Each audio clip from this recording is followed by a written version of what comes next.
Bonjour à tous, donc on est très heureux d'accueillir aujourd'hui Jean-Dominique Michel, donc, qui est diplômé en anthropologie de l'Université de Montréal et qui est auteur de livres et qui porte un regard critique sur cette crise sanitaire du Covid. Merci beaucoup, eh bien merci pour cette invitation. Je suis évidemment très honoré d'être avec vous aujourd'hui. Je l'ai écrit. Pour moi, l'IHU a été un bastion de probité scientifique et médicale au cours des 15 mois écoulés, dans un paysage où on a constaté beaucoup d'effondrements. Et je vous remercie d'avoir tenu ces valeurs, mais peut-être que l'exposé que je vais faire va documenter un peu pourquoi je dis ça. Et les gens qui me connaissent sachent que la flatterie ne fait pas partie de mon fonds de commerce, donc c'est vraiment ma perception sincère. C'est vrai que la situation qu'on vit, elle est complètement extraordinaire. Qui, au mois de décembre 2019, aurait pu imaginer qu'il se serait produit tout ce qui s'est produit depuis? Et puis pour tous les connaisseurs du domaine comme vous et moi, eh ben, on a vu un ensemble d'anomalies dans les réponses sanitaires, dans la manière d'aborder la question, dans la manière de la mesurer, dans la manière de la communiquer. Et donc, progressivement, s'est instauré un décalage vraiment marqué entre la réalité épidémiologique de ce nouveau virus et ce qu'il provoque dans les populations et une narration collective qui s'est complètement emballée. Alors effectivement, il y a certains concepts comme l'hyper-réalité qui peuvent être mobilisés avec profit, mais c'est là où peut-être le regard de l'anthropologie a quelque chose de spécifique à aborder, puisque l'anthropologie, c'est l'étude de l'espèce humaine, vaste projet, me dit-on souvent, et notamment ses modes d'organisation, mais aussi ses systèmes de pensée, et comment il y a une interaction entre différents niveaux de la culture. L'anthropologie de la santé, c'est étudier comment l'espèce humaine envisage la santé et la maladie à travers l'espace et le temps, sachant que la maladie est un universel, donc chaque culture a élaboré des propositions explicatives sur pourquoi on tombe malade, et puis une fois qu'on est malade, qu'est-ce qu'il faut faire pour aller mieux.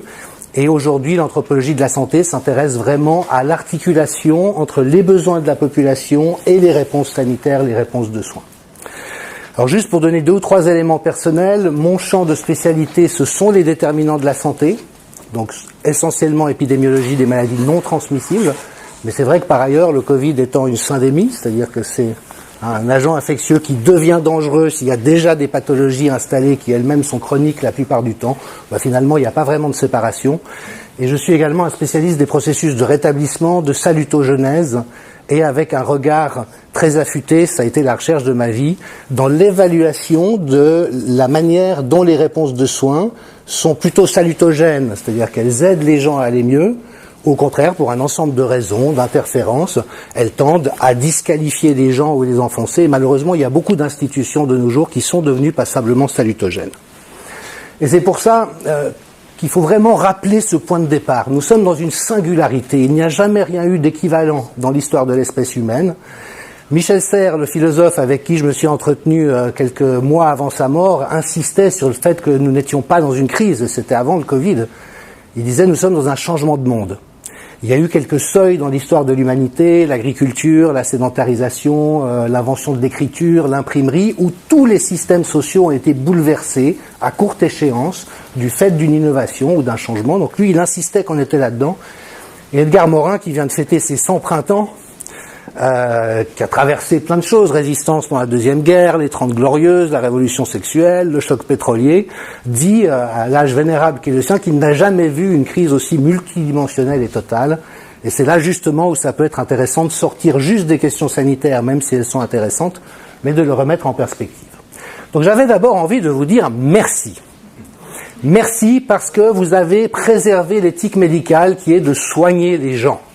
Et en ce qui me concerne, je suis époustouflé de voir que ce repère premier de votre profession, qui fonde toute l'éthique du métier, a pu disparaître aussi rapidement et de manière aussi efficace. Enfin, on verra qu'il y a un certain nombre de forces qui travaillent derrière.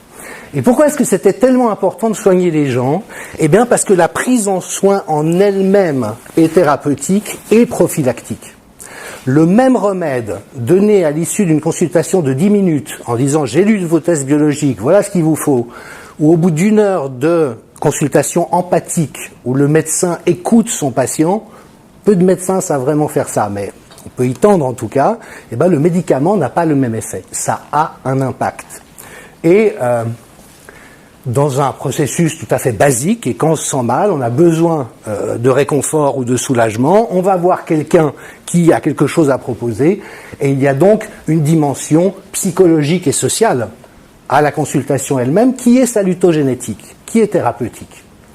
Alors, Fabrizio Benedetti, qui est un des grands connaisseurs de l'effet placebo, a montré qu'en fait, c'est à peu près les mêmes zones du cerveau qui s'allument, et notamment celles qui produisent de l'ocytocine et de la sérotonine. Donc, il y a vraiment un apaisement, un premier, qui va avoir un impact, évidemment, sur le psychisme, mais aussi sur le corps. À l'inverse, quand on laisse les gens dans un état de stress chronique, et celui qui a été vécu depuis 15 mois est inimaginable en termes de violence des messages assénés sur le cerveau des citoyens, eh ben, on voit qu'il y a une disruption entre les fonctions exécutives, donc le néocortex, un contrôle exécutif, et les structures affectives qui peut conduire à une perte de compétences cognitives. Alors il paraît qu'on avait déjà perdu quelques points de QI au cours des dernières décennies, mais là, depuis 15 mois, j'ai l'impression que c'est allé à la vitesse grand V, parce qu'il y a vraiment quelque chose qui est obéré dans la faculté de penser de la plupart des gens, mais aussi de collectif. Et puis un autre élément, alors là je suis vraiment dans mon dada, donc je me permets de le partager avec vous, mais parce que beaucoup de médecins l'ignorent et c'est tellement important. En fait, on a découvert il y a une douzaine d'années, on a confirmé, c'est une méta-analyse, que la quantité et la qualité des liens sociaux qu'on entretient avec d'autres personnes est un des déterminants principaux de la santé. Vous pouvez voir que dans cette étude, elle est même évaluée à 50%. C'est-à-dire que si jamais vous avez un bon réseau relationnel, vous êtes 2 fois moins à risque de décéder que si jamais vous avez perdu vos liens sociaux. Je pose la question au passage, qu'a fait le confinement à répétition ? Ok. Et ce lien entre la sociabilité et le système immunitaire, les processus inflammatoires, c'est-à-dire que ça marche dans les deux sens. Quand on est dans un état d'inflammation, on tend à se retirer des relations qu'on a, pour prendre soin de soi, se reposer.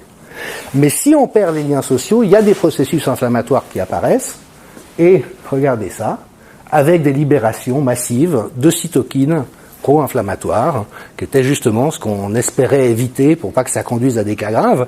Donc ce que ça suggère, si on réfléchit vraiment les choses dans une perspective de santé, c'est que cette mesure en elle-même a fragilisé l'ensemble de la population dans son immunité et dans son état inflammatoire, dans sa neutralité inflammatoire, et ça évidemment que c'est le genre de choses qu'il aurait fallu prendre en considération avant de prendre un certain nombre de mesures.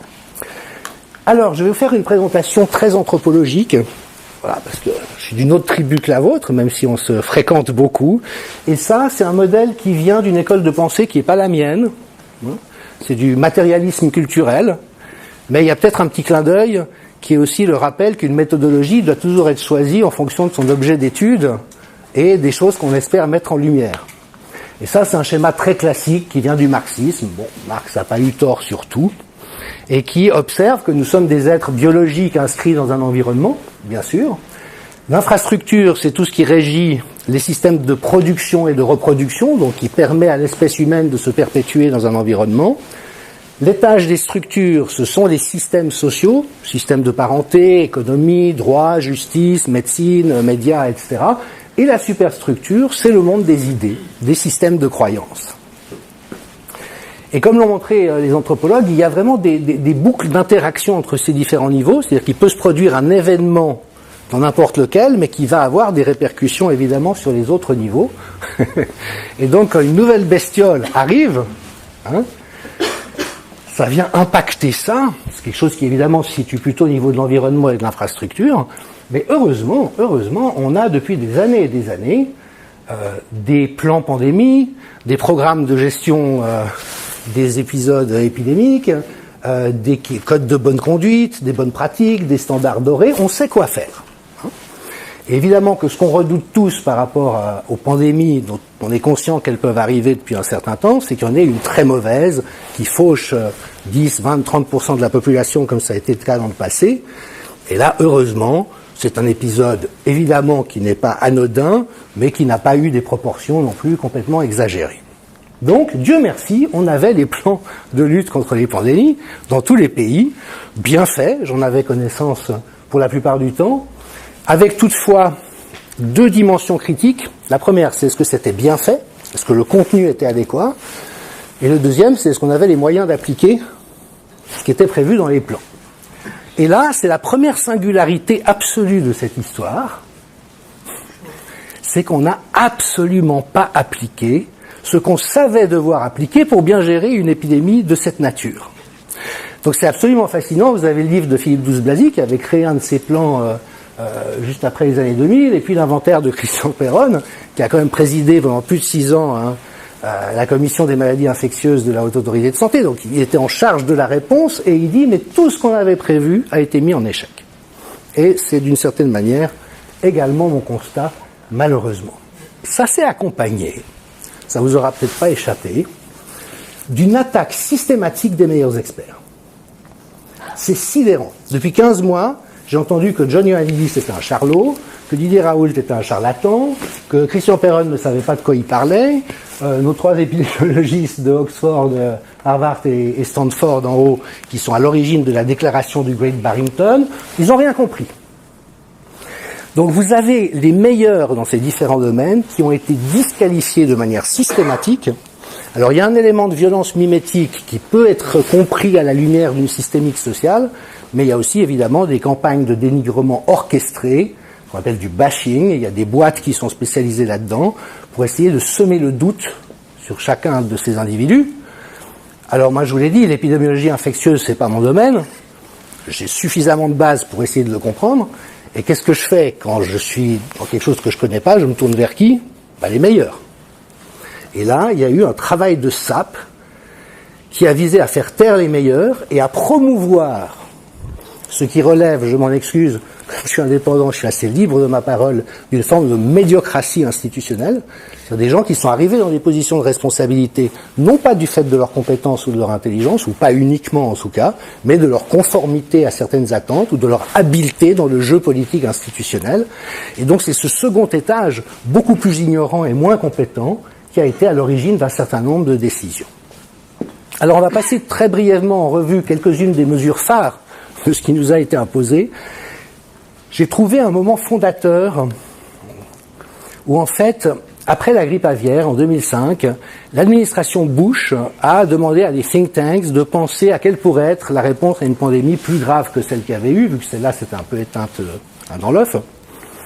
Et ça, c'est une étude incroyable qui a été réalisée par des gens dont aucun n'a de compétences ni en infectiologie ni en épidémiologie. Vous avez des modélisateurs, vous avez une gamine de 14 ans, Laura Glass à l'époque, 14 ans,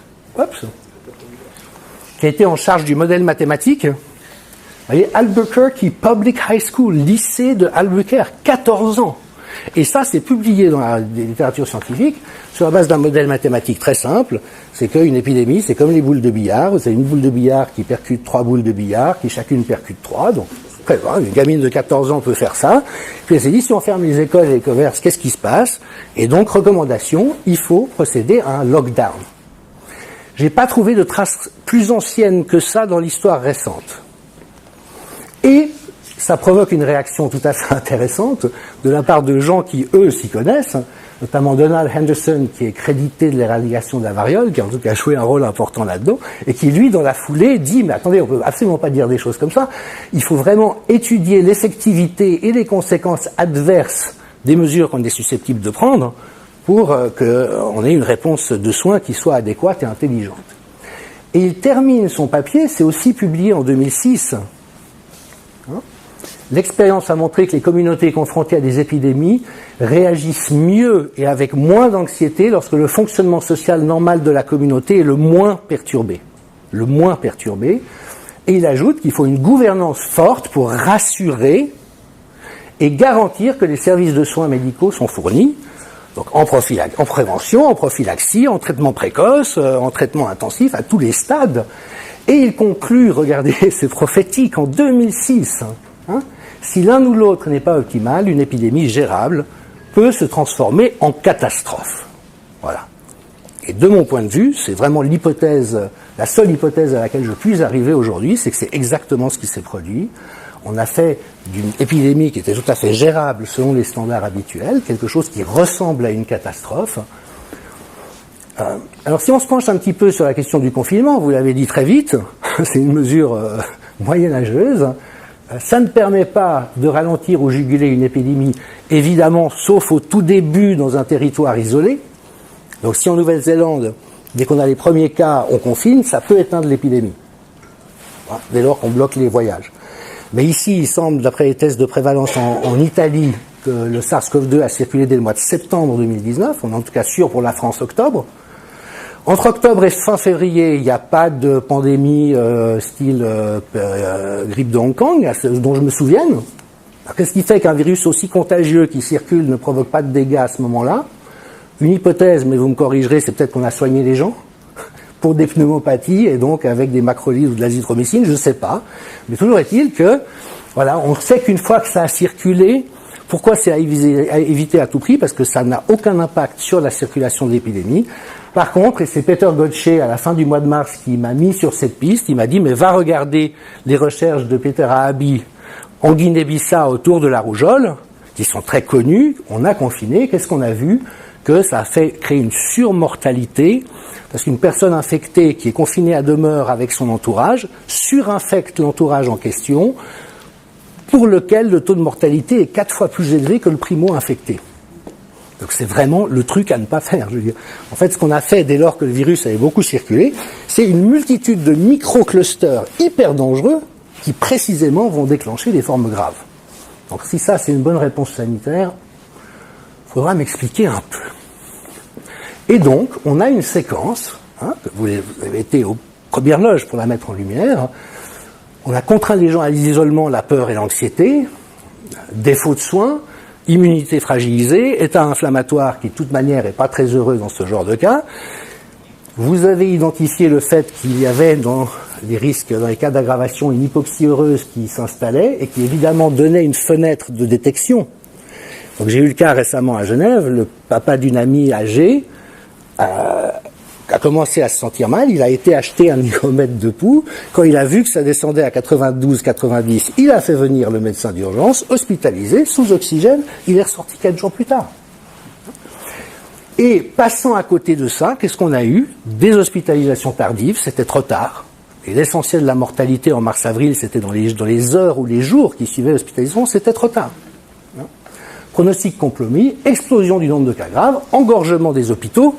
Vous mettez la loupe de la presse là-dessus, vous avez une catastrophe planétaire, et à ce moment-là, il y a un emballement, parce qu'on bascule dans cette autre réalité, qui n'est pas la perception réaliste des choses, mais un fantasme, pour lequel nous avons évidemment des traces mnésiques ancestrales. Et d'ailleurs, un ministre ou un député français, au courant de l'été, a osé comparer le Covid à la peste noire. Antoine Flahault a osé comparer ça à Ebola, pour les personnes âgées. Donc, vous voyez, ces fantasmes, ils sont là, évidemment, qui nous tiennent au cœur, parce que, au corps, vu que notre survie est tellement importante, et ils peuvent s'enflammer. Donc, il y a eu vraiment une destructivité du confinement, ça a été révélé très vite par les gens qui s'y connaissent. Voilà, donc là, je ne vais pas détailler ces différents étages en particulier, si ce n'est en dire, par exemple, on a généré une pathogénie. La pratique modérée d'un sport permet de réduire de 2,5 fois le risque de faire des cas graves. Donc quand on confine les gens en fermant les fitness et les centres de sport, bravo les mecs, c'est encore une bonne mesure. Et puis surtout, ça crée une dévastation économique et sociale qui est juste apocalyptique. On ne se rend pas compte des conséquences qu'il va y avoir sur la durée. Et ça, alors c'est plus proche de mon domaine d'expertise, explosion des troubles psychiques. Et j'en suis d'autant plus malheureux que dès le mois d'avril de l'an passé, j'ai dit aux autorités de mon pays, mais soyons prudents, bien sûr, mais surtout évitons de générer une psychose qui va créer des conséquences encore plus dommageables. Et là, au bout de 15 mois, on voit qu'il y a une explosion des troubles psychiques. Les services de psychiatrie sont submergés, des suicides qui flambent, et à l'apparition de suicides d'enfants qui, pour moi, alors ça c'est c'est la barrière, quoi, où on a vraiment basculé dans la barbarie de ne pas avoir anticipé ça. Et vous avez peut-être vu ces reportages de services de pédopsychiatrie à Sainte-Anne, je crois, où une enfant de 10 ans dit dans ce monde-là, moi j'ai plus envie de vivre.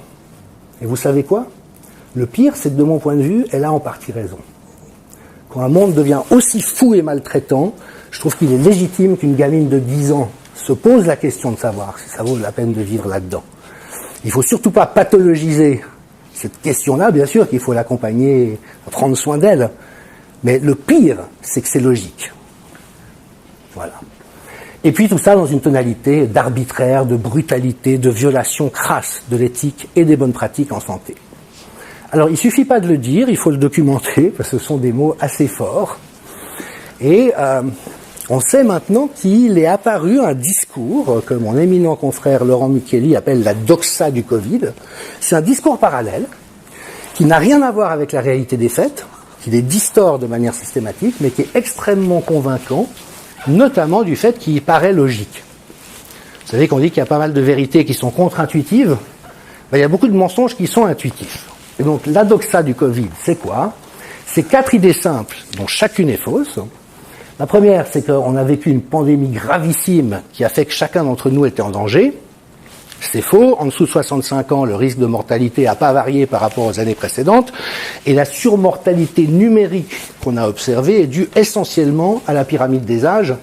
On a eu 30% de personnes de 90 ans et plus, en plus, dans les 10 années écoulées. Donc c'est clair que si vous avez 300 000 personnes âgées de 90 ans et plus, et puis qu'il y a 100 000 morts attribuées à quelque chose, il peut y avoir éventuellement un lien, et quand on lisse les choses, comme Vincent Pavant l'a magnifiquement fait, on voit que c'est totalement une distorsion.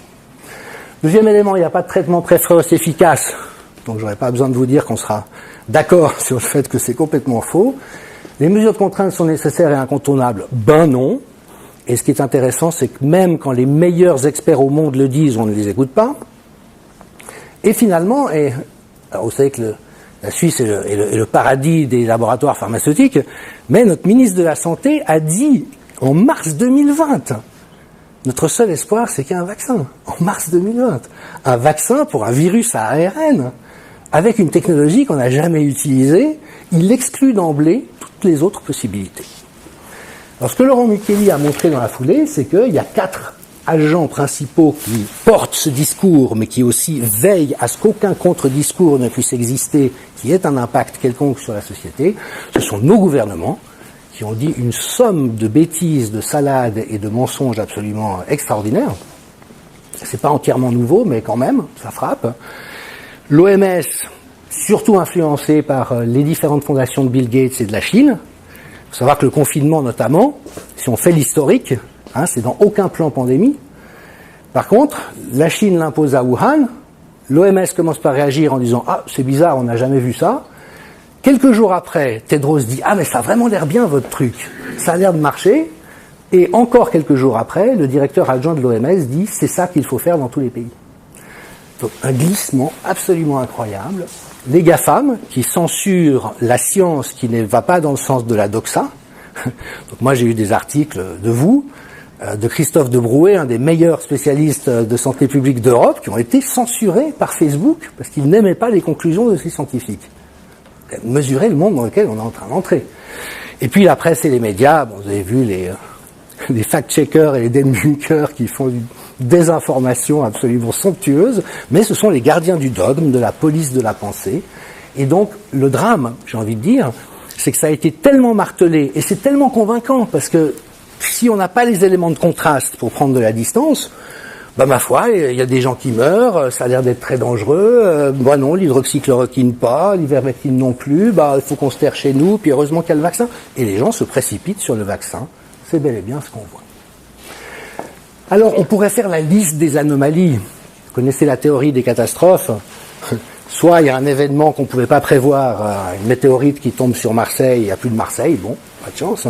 Soit, la plupart du temps, c'est une succession d'événements qui eux-mêmes sont sans gravité particulière, mais qui s'enchaînant arrivent à créer une déflagration. Et donc là, on a vraiment quelque chose de juste invraisemblable. On a mis en échec le rideau des médecins généralistes, qui est vraiment le premier principe de gestion des épidémies. Mesures de contrainte arbitraires, imposer le port du masque à des gens en bonne santé. Moi, je veux faire une bouteille de champagne. À qui me sortait un plan pandémie dans lequel cette idée-là a été prévue. Confinement généralisé de la population en bonne santé, on n'est plus au Moyen-Âge. Absence de recommandations de prévention, mise en échec des options de traitement et le tout vaccinal. C'est quand même une jolie liste d'anomalies. Il y a au passage, et ça, alors moi qui ne suis pas médecin mais anthropologue de la santé, ça me fascine, un effondrement de tous les principes éthiques en santé. J'avais l'impression que c'était quelque chose de quand même assez solide dans le corps médical, mais là je me demande où c'est passé, ou dans les autorités de santé. Donc là, c'est quelques principes qui étaient énoncés en 2005, si je ne m'abuse, par l'OMS. Vous voyez que les mesures doivent être nécessaires, on ne fait pas quelque chose dont on n'est pas sûr que ça va être utile, raisonnable, proportionné, non discriminatoire.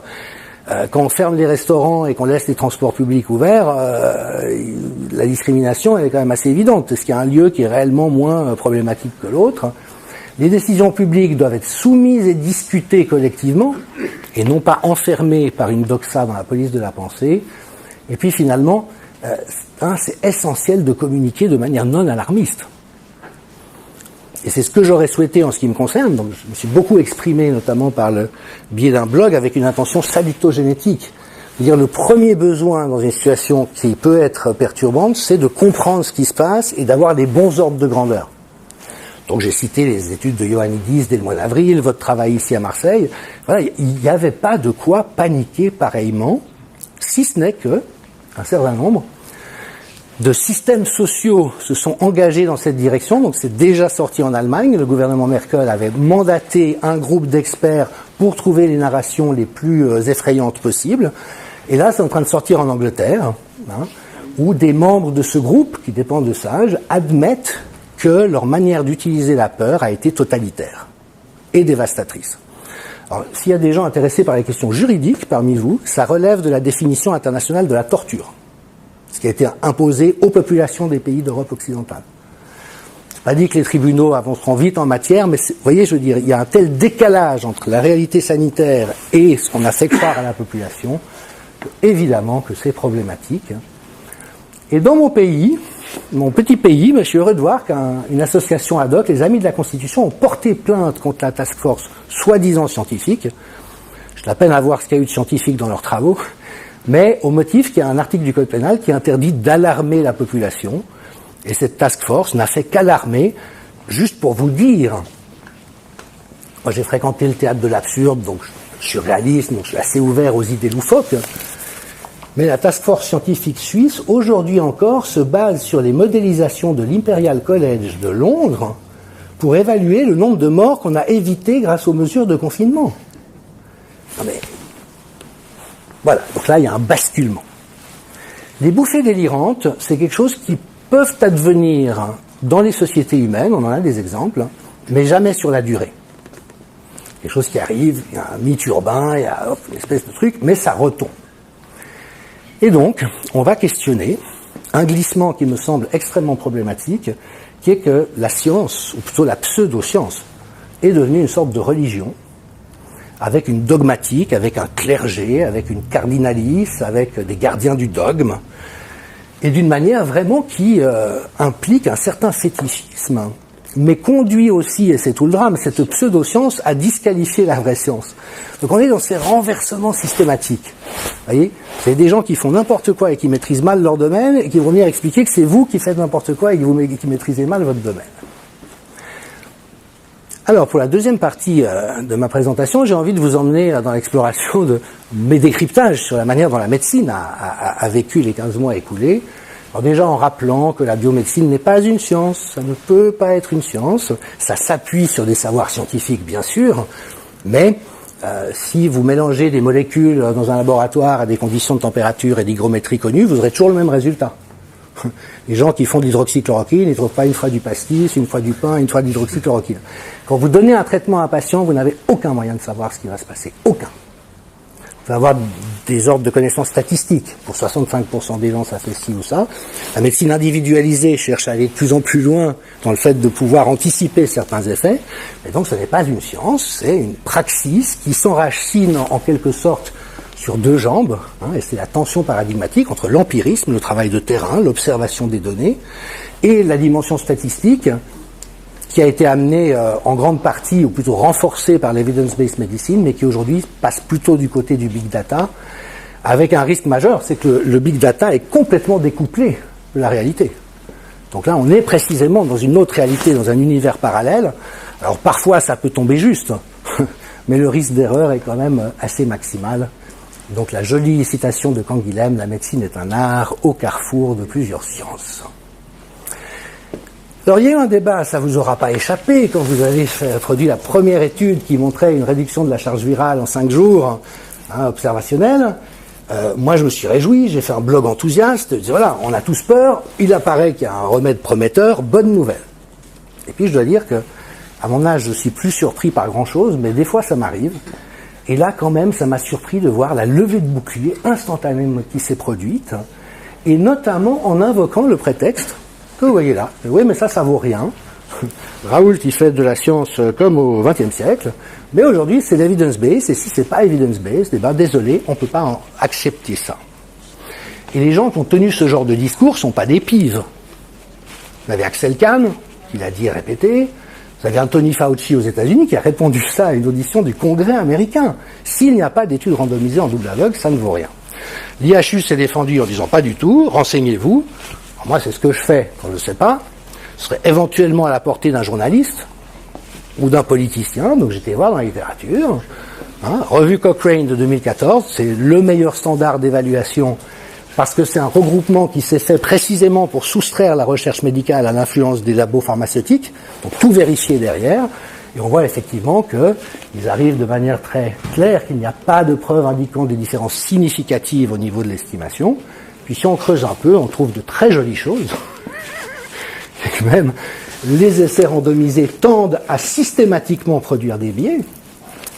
Le taux de biais est plus élevé que dans d'autres recherches. Et en l'occurrence, cette conclusion, le chercheur en question y arrive en ayant évalué les 10 études randomisées en double aveugle les plus citées dans la littérature.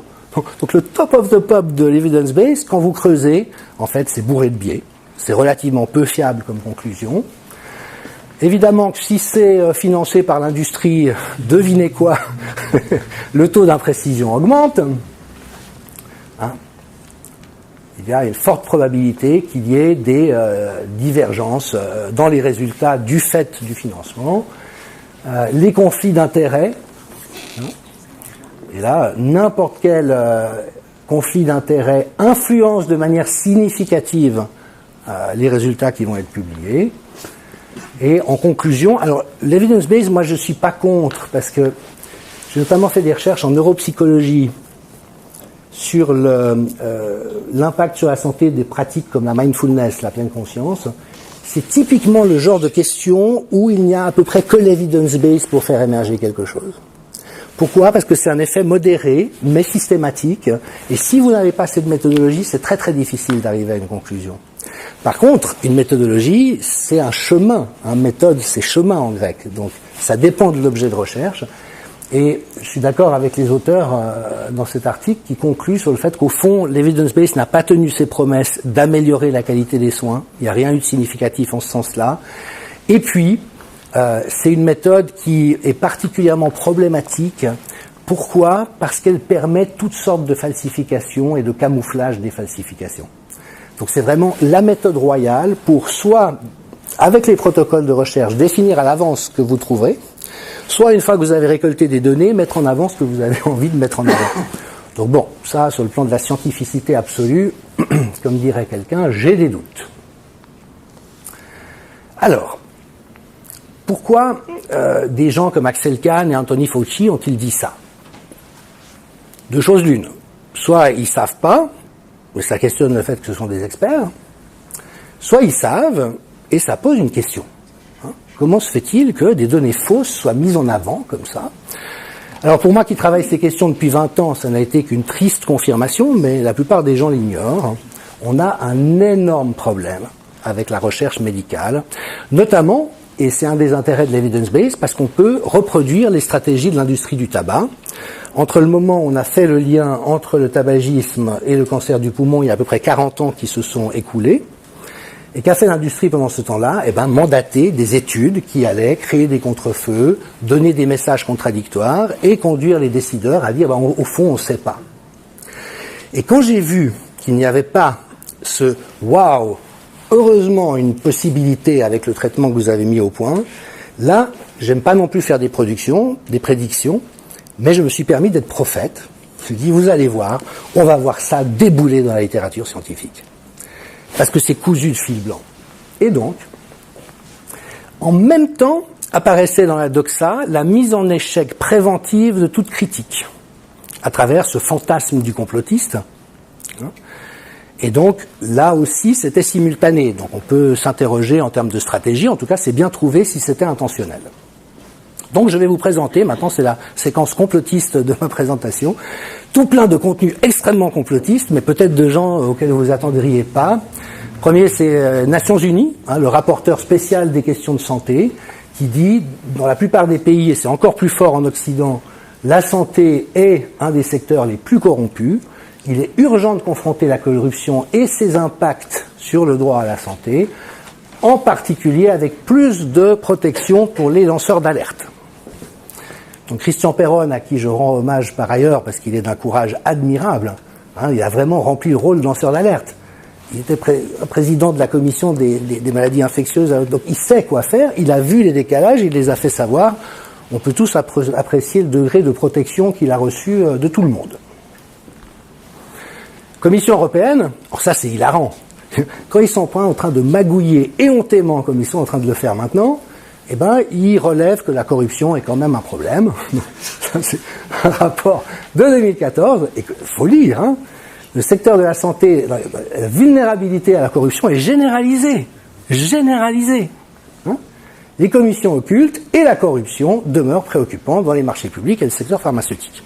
Bon. Vous voyez, la Commission européenne est complotiste.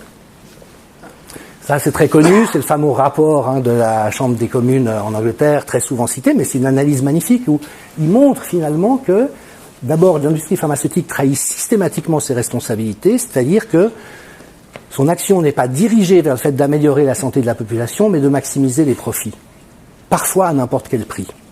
Et qu'elle a infiltré tous les systèmes de pouvoir. Alors c'est là où on perd les gens la plupart du temps. Ils disent « ouais, mais ça c'est complotiste, je ne peux pas croire que tout le monde soit dans le coup ». Eh bien si, c'est systémiquement comme ça, depuis au moins une quinzaine d'années, elle est hors de tout contrôle, elle s'infiltre à tous les niveaux. Donc on le voit par exemple en France avec l'Agence de sécurité du médicament, qui a changé de nom un certain nombre de fois à chaque scandale, j'ai envie de dire. Et puis on sait que 60%, c'était l'évaluation de Thierry Soucard en 2010, des gens qui travaillent là-dedans ont des liens directs avec l'industrie. Qu'est-ce que vous voulez que je dise ? Mon ancienne présidente, Rune Dreyfus, une femme magnifique, merveilleuse, qui a été ministre de la Santé, qu'est-ce qu'elle dit ? Lorsque j'étais en charge de la santé, je devais signer d'une main avec les pharmas, tandis que l'autre était attaché dans mon dos. Bonjour la démocratie. Ancienne ministre de la Santé d'Équateur, corruption est systématiquement embedded. C'est un secret dont personne ne parle, mais c'est une réalité. Les témoignages des anciens rédacteurs en chef, le New England Journal of Medicine s'est caractérisé de nouveau par une série d'inconduites scientifiques, mais ce qu'ils ont fait ces derniers mois, mais il faut oser, je veux dire, quand on est une revue de prestige et de référence, publier des papiers aussi bidouillés, falsifiés, voire frauduleux, faut pas manquer d'air. Et ben en 2002, le rédacteur en chef disant, je pense que c'est honteux à quel point on est au service de l'industrie. Marcia Angel, au bout de 20 ans de rédactrice en chef du même journal, il dit, il est plus possible de croire une grande partie des recherches cliniques, ni de se fier aux directives médicales faisant autorité. Voilà. La rédactrice en chef qui dit ça, elle dit, je ne suis pas venu de plaisir à cette conclusion, mais je ne peux pas arriver à aucune autre. Richard Horton, rédacteur en chef du Lancet, qui a publié l'étude MERA, dit en 2015, on a basculé du côté obscur, oui, ça n'empêche pas des rechutes. Et puis Richard Smith, ancien rédacteur en chef du British Medical Journal, qui dit en 2005, et vous verrez que ça a une certaine importance par rapport au pseudo-vaccin, disant que en fait, voilà, les revues sont des extensions marketing des compagnies pharmaceutiques, mais leur but n'est pas de publier de la science qui tienne la route. il insiste, ça c'est répertorié dans un autre article, que most of what is published is plain wrong or nonsense. Voilà, ça c'est la réalité du terrain aujourd'hui. Alors c'est compliqué. Évidemment que l'immense majorité des chercheurs ne sont pas malhonnêtes. Évidemment qu'il y a aussi de la science de qualité qui se publie dans les revues, y compris les meilleures. Mais ce qui pose problème, c'est que vous ne savez pas, si vous n'avez pas des compétences de lecture et de compréhension, si vous allez tomber sur un truc complètement pourri et frauduleux, ou sur quelque chose de remarquablement bien fait. Et comme les journalistes n'ont plus cette compétence, ben évidemment que ça pose problème. Pour celles et ceux qui auraient envie de creuser, le centre d'éthique de l'université de Harvard, SAFRA, a fait des recherches mais remarquables pendant 3 ans sur ce sujet. Ils ont tout mis en lumière. Hein. Bon, vraiment, c'est extrêmement bien documenté. Et ils insistent sur le fait que c'est pas de la corruption systématique. Ça veut pas dire que chaque personne dans les institutions est corrompue à titre individuel. C'est que l'entier du système est configuré pour privilégier les intérêts économiques au détriment de la santé de la population, et ça corrompt toutes les dimensions de la médecine. Donc désolé du diagnostic, mais la médecine est très malade. Elle est très très malade aujourd'hui, et c'est là où je me suis permis un compliment en entrée, parce que pour moi vous avez été les gardiens de la rigueur et de l'éthique par rapport à ce monde-là, dont on savait tous qu'il était déjà distordu, mais évidemment dans des proportions qui sont aujourd'hui assez apocalyptiques à vrai dire. Donc, il y a l'influence des médecins, pour pas qu'ils se rendent compte, surtout qu'ils composent avec leur conscience dans le fait de savoir que ce qu'ils font n'est pas tout à fait OK, mais sans avoir l'impression de faire des choses problématiques. Évidemment, ce mythe qu'il y a des remèdes sûrs et efficaces. Et puis, même la définition, notamment des manuels diagnostiques, c'est très fort en psychiatrie, où on crée des maladies parce qu'on a des remèdes à disposition. Voilà. Il y a un marché à prendre. Alors, tout ça, c'est très problématique, et Peter Gotche, qui vient de se faire virer, il y a 1 année et demie, de la revue Cochrane, qui malheureusement a cet espace d'indépendance intellectuelle, mais qui est en train d'être rattrapé par la corruption, lui a écrit un livre en 2014, il n'y va pas de main morte, mais il connaît son sujet, lisez-le si vous ne l'avez pas lu, c'est juste très impressionnant, où il dit que ça va même plus loin, c'est-à-dire que c'est pas juste des malfactures systématiques, c'est un système, c'est en fait une économie criminelle. C'est criminologique. Et il parle littéralement du mépris moralement répugnant pour la vie humaine de l'industrie pharmaceutique. C'est-à-dire que quand des boîtes mettent sur le marché un médicament dont ils taisent des effets indésirables, dont ils savent que ça va tuer des dizaines de milliers de personnes, mais que ça permet d'engranger des bénéfices monstrueux, on n'est plus dans quelque chose de léger. On est dans du crime organisé. Et le calcul de l'industrie, c'est si ça permet de faire rentrer 12 milliards de dollars et qu'on paye 1 milliard d'amendes, ça en laisse 11 dans la caisse. Et ce livre, de nouveau, il a été primé par l'association médicale britannique en 2014. Et Richard Smith, toujours lui, dit, effectivement, il est effrayant de voir le nombre de liens qu'il y a entre cette industrie qui a basculé dans ce versant criminel et les pratiques habituelles de la mafia. C'est exactement les mêmes principes. Là, alors les Américains, ils sont amusants parce que c'est pas les derniers de la classe en termes de magouille, mais dans la culture anglo-saxonne, on aime bien la transparence. Donc, ils font des magnifiques tableaux où vous voyez toutes les condamnations depuis l'an 2000 des différentes firmes pharmaceutiques aux États-Unis, au civil et au pénal, le montant des amendes et le nombre de cas. Vous voyez Pfizer. Alors tout le monde fait confiance à Pfizer actuellement qui publie des études sans donner accès aux données. Eh bien, ils ont été condamnés à 71 reprises en 20 ans pour un total de 4 milliards 660 millions d'amendes, mais en ayant incorporé ça dans le business model. Comme vous payez votre loyer, vous le mettez dans le business model, eux, ils mettent les amendes qu'ils vont payer dans le business model. Voilà. Donc, vous voyez, c'est juste estomacant. Hein, on a 944 procédures en 20 ans, avec 56 milliards de dollars d'amendes. Voilà.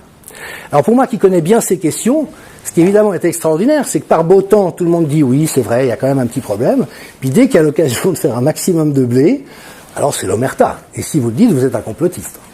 Il va falloir que les gens redescendent sur Terre à un moment donné.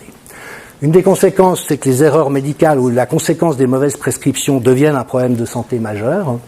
Et puis, vous savez comme moi que le British Medical Journal a essayé de tirer la sonnette d'alarme, tout récemment en disant que On est en train de réprimer la science, de supprimer la vraie science, d'où les attaques. Et lorsque la bonne science est supprimée, les gens meurent. Voilà, ça c'est le réel. Évidemment, ça n'a pas été relayé dans aucun média mainstream. Alors, quelques joyeusetés récentes, ça vous rappellera peut-être un souvenir. Et en ce qui me concerne, le scandale, il n'est pas tellement que ça ait eu lieu, parce que des escrocs cherchent à escroquer, ma foi, c'est dans la nature des choses. Mais il y a quand même deux questions qui se posent. C'est comment est-ce que le Lancet a accepté un torchon pareil? Je veux dire, en 10 minutes, ça m'arrive de me vanter aussi un peu par moment, je suis désolé, mais 2 jours plus tard, j'ai sorti ça. 2 jours plus tard. Ils se sont mis dans le sale drap, c'est juste indéfendable comme étude. Okay. Mais comment est-ce que Lancet a pu l'accepter? Qui a fait le peer reviewing? D'où est-ce que ça sort? Et deuxième scandale, pourquoi est-ce que les conséquences que ça a déclenchées, et la seule hypothèse probable, c'est que l'OMS et votre ministre de la Santé n'attendaient que ça. Ils se sont précipités, sans même réfléchir. Ah, c'est bon, on y va. Mais une fois que ça a été dénoncé comme étant frauduleux, pourquoi ne sont-ils pas revenus en arrière? Pourquoi est-ce que c'est resté à l'identique? Et là, ça a été ma deuxième surprise. Il n'y en a pas d'autre. J'ai dit, là quand même, ils se sont tirés une balle dans le pied, ça va donner de l'air. Eh ben pas du tout. Voilà. Et ça, c'est Radio-Télévision Suisse, début juin. La chloroquine est abandonnée par l'OMS, c'est un désaveu, on a cru à quelque chose qui n'existait pas. La vice-présidente de la task force, qui soi-disant est éthicienne, mais si c'est ça l'éthique, faut que je devienne astronaute, qui dit, voilà, on avait envie d'y croire, mais en fait non. Je veux dire, le 5 juin. Bon. Fait honneur à Vincent Pavant, la fraude aujourd'hui, elle est partout.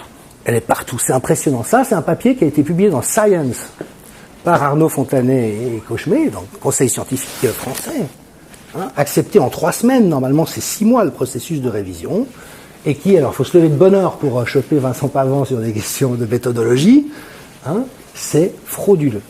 C'est frauduleux. Les équations sont fausses, et les courbes qui sont montrées ne correspondent pas aux données.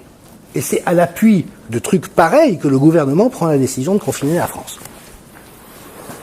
We have a problem. Étude Pfizer, je n'ai pas le temps d'entrer dans les détails, mais là encore, aïe. On est dans un make-believe, il faut faire confiance, les données sont solides, 95% de taux d'efficacité. Moi, j'ai parcouru la première de Pollack dans New England avec Alexandra Henrion-Caude et un médecin-chercheur qui veut rester anonyme pour pas subir le sort qu'on subit quand on n'est pas. Eh ben, déjà, ils ont changé le protocole de recherche. S'ils étaient restés au protocole initial, ça serait 70% d'efficacité relative. Et comme Doshi l'a montré, si on ramène des cohortes qui ont été exclus pour des raisons douteuses, on tombe à 19 ou 29% d'efficacité relative. Mais tout de même, le problème n'est pas là. Quand Richard Smith avait fait cet article, je l'ai déjà montré il nommait toutes les manières de tirer profit de manière malhonnête des différentes publications. Et le dernier, c'est présenter des résultats qui vont impressionner les gens, par exemple la réduction du risque relatif plutôt que du risque absolu. Et en ce qui concerne l'injection génique de Pfizer, c'est le fond de l'histoire. C'est-à-dire que la FDA exige des laboratoires qui publient les deux. Risque relatif, risque absolu, c'est quoi? C'est que si jamais vous avez 2 personnes contaminées dans le groupe contrôle contre une dans le groupe vacciné, vous avez une réduction de 50% du risque relatif, mais le risque absolu ou le risque réel, il baisse de 1%. Et donc, c'est cette donnée-là qu'il faudrait donner aux gens pour pouvoir apprécier. Le consentement éclairé ne peut pas se donner sans l'information par rapport au risque réel. Et ça n'est absolument pas fait. Donc ça veut dire qu'on est en train de convaincre, de persuader, avec là encore tout un travail de propagande, la population d'accepter cette expérimentation sur la base de compréhensions qui sont fragmentaires, ce qui évidemment est totalement contraire aux droits de la santé. Ça c'est mon ministre de la Santé, mois de décembre, le vaccin est sûr et efficace. Je sais pas vous, mais moi ça me fait peur. Ça me fait peur, on n'en sait rien. Je prie pour que ça soit vrai. Mais vous savez qu'on a retiré en catastrophe le vaccin contre la dengue, contre un virus à ARN, qui avait commencé à faire une hécatombe chez des enfants. On n'a absolument aucune idée de ce que cette injection génique va procurer, mais le ministre suisse de la Santé, lui, il vient. Pas de souci les gars, c'est sûr et efficace. Et là, j'en terminerai avec ça. On sent bien que c'est pas juste le fruit du hasard. Il y a un moment donné où c'est la somme d'un ensemble de malhonnêtetés qui, quoi, je sais pas, moi je suis pas dans la spéculation, je vous présente des données, mais David Colomb, qui est chercheur à Sciences Po, est un des grands connaisseurs de la propagande actuelle, et lui il dit qu'aujourd'hui en démocratie on vit d'ores et déjà dans un registre de propagande et de manipulation des opinions. Ça, je vous les liste en vrac, on va pas les lire une par une, mais c'est tout ce qu'il y a d'anormal et de problématique dans ce qu'on a vécu et qui fait qu'une épidémie gérable est devenue une catastrophe. Pas infectiologique, c'est une catastrophe anthropologique, c'est une catastrophe civilisationnelle. Et je vous recommande vivement la lecture de ce livre, c'est vraiment pour moi la meilleure somme actuelle. C'est quoi les techniques de manipulation de masse dans le monde contemporain? Discréditer l'adversaire, vous savez quelque chose, moi aussi. Il paraît que j'ai jamais rien fait de ma vie et que je ne sais pas de quoi je parle. J'espère que je vous en aurai convaincu. Prétendre servir l'intérêt général, primum non nocere, a dit Karine Lacombe sur un plateau télévision pour dire qu'il ne fallait pas donner de l'hydroxychloroquine. Primum non nocere. Mettre la science dans sa poche, c'est assez facile de l'acheter de nos jours. Donner l'impression d'avoir l'opinion de son côté, la vaste majorité des Français sont très très désireux de se faire vacciner. C'est pas un vaccin, d'ailleurs, faut quand même le rappeler. Faire peur aux consommateurs, bien sûr, faire diversion, gagner des experts décideurs à sa cause, d'où cette cohorte de gens qui défilent sur les plateaux télé, qui n'ont aucune compétence dans aucun des domaines importants, influencer les journalistes. Et là, quand vous avez toutes ces cordes de votre côté, vous êtes plutôt bien barré pour arriver à un monde qui nous inquiète, parce qu'on sent bien qu'il y a quelque chose qui pousse dans cette direction. Alors, de nouveau, moi je vous présente des données. Mais pour moi, c'est évident qu'il y a au moins 3 ordres de façonnement de la réalité qu'on voit. Le premier, c'est les laboratoires pharmaco-vaccinaux, ils savent comment se sucrer de manière éhontée dans une épidémie. Ils l'ont fait avec H1N1. C'était presque une répétition générale. Donc eux, c'est comme les enfants dans le magasin de bonbons. On y va. Bon. Deuxième, c'est les GAFAM, dont le rêve est de surveiller chacun d'entre nous de seconde en seconde, de savoir seconde par seconde où nous sommes et ce que nous faisons, de contrôler les accès à un différent nombre de choses. Et puis le troisième, c'est cet effondrement civilisationnel dans lequel on est. La technostructure est devenue tellement étouffante et malsaine. Alors Albert Jacquard nous en avait prévenu il y a une quarantaine d'années. Il avait dit on est en train de construire un monde dangereux parce qu'on promeut les plus conformes et les plus ambitieux. Et donc les ambitieux, ils marchent sur les autres pour arriver en haut, et les conformes, ils laissent faire pour surtout pas se mettre mal par rapport. Il y a vraiment aujourd'hui un effondrement des structures sociétales, qui est peut-être une bonne nouvelle au demeurant, et puis l'émergence du transhumanisme, mais qui est aussi le fruit d'une société. Et le transhumanisme, de manière très résumée, je m'en excuse, mais c'est quoi? C'est s'affranchir de notre état de créature. Il vise l'immortalité, il vise réformer la génétique humaine par les moyens technologiques, changer le climat. Monsieur Gates, il veut envoyer des nuages dans l'espace pour freiner le réchauffement climatique. Donc on prend le pouvoir sur ce fantasme d'hubris qu'on connaît bien, mais qui nous fait perdre complètement notre verticalité. Et en fait, notre salut et notre santé, c'est d'être des créatures dans une création que nous n'avons pas créée, d'être soumis à la finitude, à la maladie, à la souffrance, et de trouver notre chemin en solidarité dans cette condition humaine difficile. Mais là, on est face... Alors moi, ça me fait penser au mauvais dans James Bond, vous savez. C'est le mec qui veut prendre le pouvoir sur le monde entier et tout changer, mais c'est le méchant dans James Bond, il délire le type. Hein. Mais quelque part, on en est là. Et malheureusement, dans les réflexes de peur de nos concitoyens, moi je vois à la fois une absence d'immunité face à la manipulation, une espèce de croyance un peu innocente que finalement, a priori, ceux qui se décrivent comme les élites sont bien intentionnés à notre égard. Bon, pas tout à fait. Mais il y a aussi le fait d'avoir perdu des repères essentiels, comme qu'est-ce que c'est qu'une épidémie ? Que c'est normal de mourir à 87 ans d'une maladie infectieuse, qu'on va dans un EHPAD, non pas pour en ressortir guéri 3 ans après, mais pour y finir sa vie.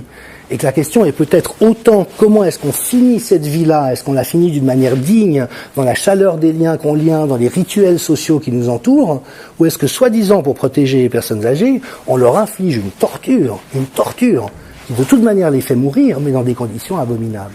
Et cette perte de repères, j'ai envie de dire, est ce qui m'inquiète le plus, avec le big data qui arrive.